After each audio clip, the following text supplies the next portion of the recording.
ارشاد فرمایا مدنی کریم صلی اللہ تعالی علیہ وسلم نے جو 5 وقت کی نماز ادا نہیں کرتا اللہ تعالیٰ بھی بری ہے، میں کالی کملی والا صلی اللہ علیہ وسلم بھی بری ہوں، اس کا جو حال بنے مجھ سے کوئی تعلق نہیں۔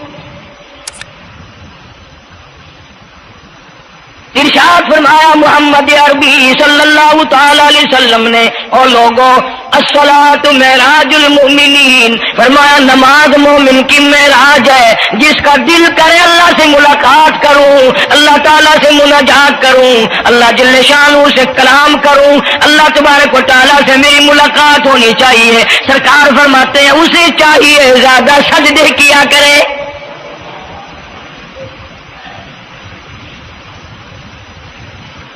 ارشاد فرمایا محمد کریم صلی اللہ تعالی علیہ وسلم نے، او لوگوں میں اپنی امت کے لیے صحابہ کرام نے عرض کیا یا رسول اللہ صلی اللہ علیہ وسلم اتنی قیامت تک کی ساری دنیا موجود ہوگی، آدم علیہ السلام کی امت موجود ہے، نوح علیہ السلام کی امت موجود ہے، ابراہیم علیہ السلام کی امت موجود ہے، موسیٰ علیہ السلام کی امت موجود ہے، 1,24,000 انبیاء کرام کی امت موجود ہے، آپ اپنی امت کے لوگوں کو اتنی بڑے مجمع میں کیسے پہچانیں گے؟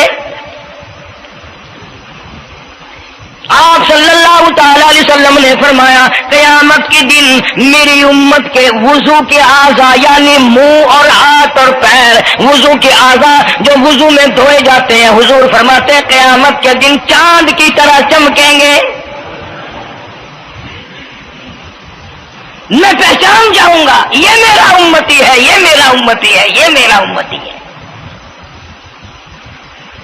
ارشاد فرمایا مدنی کریم صلی اللہ تعالی علیہ وسلم نے جو لوگ نماز نہیں پڑھتے قیامت کے دن ان کے چہرے پہ 3 سطریں لکھی ہوں گی، ماتھے پہ 3 لفظ لکھے ہوں گے۔ پہلا لفظ فرمایا آواز لفظ لکھے ہوں گے ھذا کافر، یہ کافر ہے، مسلمان نہیں ہے، چاہے وہ مسلمانوں کی برادری میں شامل ہوتا ہو، مسلمانوں کے اندر اس کا رہن سہن ہو، لیکن آقا کے فرمان کے مطابق حضور نے فرمایا وہ کبھی بھی مسلمان نہیں رہ سکتا، مسلمان بن کے مر نہیں سکتا۔ پہلی سطر اس کے ماتھے پہ لکھی ہوئی ہوگی یہ کافر ہے، دوسری سطر اس کے ماتھے پہ لکھی ہوگی یہ خدا کے غضب کا حقدار ہے، تیسری سطر ماتھے پہ لکھی ہوگی اللہ کے حق کو ضائع کرنے والا ہے۔ اب بتاؤ جب ماتھے پہ پہلے سے یہ سارے معاملات لکھے ہوئے ہیں تو وہ کیسے کرے گا، کیسے تبدیلی لائے گا اپنے اندر؟ ارشاد فرمایا محمد عربی صلی اللہ تعالی علیہ وسلم نے مردوں عورتوں بادشاہوں فقیروں امیروں غریبوں مزدوروں کوئی بھی ہو، قیامت کے دن اللہ پاک جل شانہ کی طرف سے اعلان ہوگا ساری مخلوق سجدہ کرے، ساری مخلوق سجدے میں گر جائے، تو ساری کی ساری مخلوق سجدے میں گر پڑے گی۔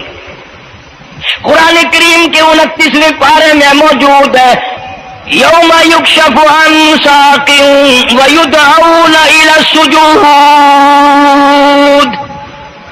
اللہ پاک اپنی پنڈلی مبارک کا نور دکھائیں گے، نور دیکھنے والوں سجدے میں گر پڑو، فلا یستطیعون خاشعۃ ابصارهم ترهقهم ذلہ، کچھ لوگ ایسے ہوں گے قرآن کہتا ہے ان کی کمر میں لوہا ٹھوک دیا جائے گا، جھکنے نہیں پائیں گے، پتہ چل جائے گا یہ ہے وہ اللہ جل شانہ کے 5 وقت کے باغی۔ تھانے دار اگر تھانے میں بلائے اور سپاہی جا کر کے یہ کہہ دے کہ جس کو پکڑنے کے لیے بلانے کے لیے آپ نے بھیجا ہے وہ تو یہ کہہ رہا جاؤ میں نہیں آتا ہوں، سول جج کی عدالت سے نوٹس آئے اور وہ کہہ دے کہ میں نہیں آتا ہوں، سیشن جج کی عدالت سے اطلاع ہے کہ پیش ہو جاؤ اور وہ کہے میں پیش نہیں ہوتا، اگر دنیا کی حکومتیں اشتہاری مجرم قرار دے کر گولی مار دیتی ہیں، ارے جو 5 وقت اللہ بلائے اور نہ آئے وہ اب بھی اشتہاری مجرم نہیں بنا؟ 5 وقت ایک وقت میں کئی جگہ سے آواز آتی ہے. اور یاد رکھو یہ جو لاؤڈ اسپیکر لگا ہے یہ فائدے میں نہیں، قیامت کے دن اس کا بڑا نقصان ہوگا. جتنی زیادہ اذان سنتے ہو اور مسجد میں نہیں جاتے اتنا ہی ڈبل گناہ ہو رہا ہے. صبح کے وقت میں ہر چیز اٹھتی ہے، چرندے پرندے چھوٹی موٹی تمام مخلوق اللہ کا نام لیتی ہے، اور یہ مسلمان سوئے پڑے ہیں. آدھی رات تک گانے بجانے میں مشغول رہتے ہیں. صبح کو حدیث پاک میں آتا ہے، قرآن کریم میں بھی ہے کہ درختوں کے پتے بھی اللہ کا نام لیتے ہیں، پتھروں کے کنکر بھی اللہ کا نام لیتے ہیں.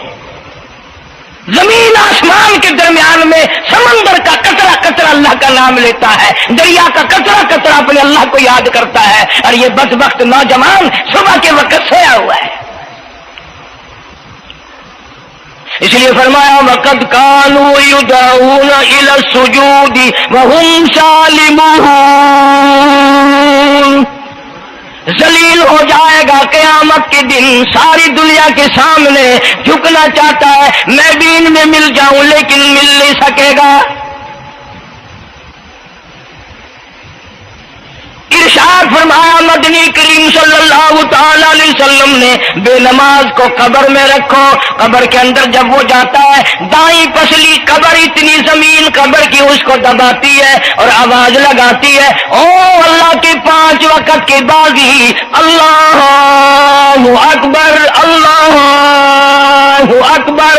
یہ سارے نام سن کر سونے والے، ٹیپ ریکارڈ چلانے والے، وی سی آر پہ بیٹھنے والوں، ٹیلی ویژن پہ رہنے والوں، اللہ اکبر. اور بڑی ذات اس مولا کی ہے، آ جا. کام دام میں لگنے والوں، مختلف قسم کی مصروفیات میں رہنے والوں، اللہ اکبر. آ جا، اس بڑے نے تجھے بلایا ہے. نہیں آتا. ارشاد گرامی ہے کہ قبر کی زمین اتنا دبائے گی، اتنا بھینچے گی کہ سجی پسلی بائیں میں اور بائیں پسلی سجی میں، دونوں پسلیاں محمد عربی صلی اللہ علیہ وسلم نے انگلیوں میں یوں انگلیاں ڈال کر دکھائی، اس طرح ادھر ادھر پسلیاں نکل جائیں گی. ارشاد فرمایا مدنی کریم صلی اللہ تعالی علیہ وسلم نے اب قبر میں ایسا سانپ مقرر کر دیا جاتا ہے جو پیروں کے ناخنوں سے لے کر سر کے بالوں تک ڈستا چلا جاتا ہے. اتنا زہریلا سانپ، اتنا زہریلا ناگ. میری تیری بات نہیں، کسی ڈاکٹر حکیم کی بات نہیں، کسی وزیر سفیر کا بیان نہیں، امام الانبیاء صلی اللہ علیہ وسلم کا بیان ہے. آپ نے یوں فرمایا اتنا زہریلا سانپ مقرر ہوگا، اگر پوری دنیا میں وہ سانپ ایک پھنکار مار دے قیامت تک سبز گھاس پیدا نہ ہو، زمین پہ کوئی سبزہ پیدا نہ ہو، اتنا زہریلا سانپ اسے ڈسے گا. ایو ارشاد فرمایا حضور اکرم صلی اللہ علیہ وسلم نے، وہ بولے گا بھی، وہ کہے گا کہ میں فجر کی نماز ضائع کرنے کی وجہ سے تجھے ظہر کے وقت تک ماروں گا، ظہر کی نماز تباہ کرنے کی وجہ سے عصر تک ماروں گا، عصر کی نماز قضا کرنے کی وجہ سے مغرب تک ماروں گا، مغرب کی نماز قضا کرنے سے عشاء تک ماروں گا، عشاء کی نماز ختم کرنے کی وجہ سے تجھے فجر تک ماروں گا.